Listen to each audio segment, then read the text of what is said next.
जैसा आप देख सकते हैं कि मेरे हाथ में है यूनिस्टोन। कितने ही सालों से अगर वो पत्थर आपके गुर्दों में हो या पित्ते में, ग्लैडर के भी जहाँ पत्थर होता है ऑपरेशन से नहीं निकलता, लेकिन ये दवा खाने के बाद वो आपको जो यूरिन के जरिए जो है बुरा होकर निकल जाएगा। जहाँ बड़े बड़े ऑपरेशन फेल हो जाते वहां पर ये दवा काम करती है। गुर्दे और पित्ते की पथरी ये प्रोडक्ट से गल जाती है, फिर दोबारा पथरी फॉर्म होने नहीं देती और इसमें कोई साइड इफेक्ट भी नहीं है। R&S यूनानी pharmacy, first floor opposite Canara bank, Bahadurpura, x road, Hyderabad.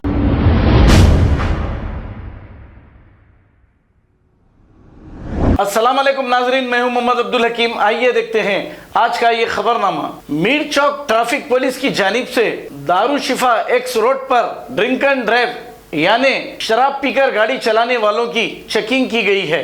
इस चेकिंग में पुलिस ने 13 से ज्यादा गाड़ियों को जब्त करते हुए केस रजिस्टर किया है। आइए देखते हैं हमारे नुमाइंदे सैयद अजीम की रिपोर्ट।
खबर है शहर की, खबर है गाँव की, खबर है सारी दुनिया की। 7H न्यूज पसंद आए तो लाइक कीजिए, शेयर कीजिए और सब्सक्राइब करना ना भूलें। 7H news.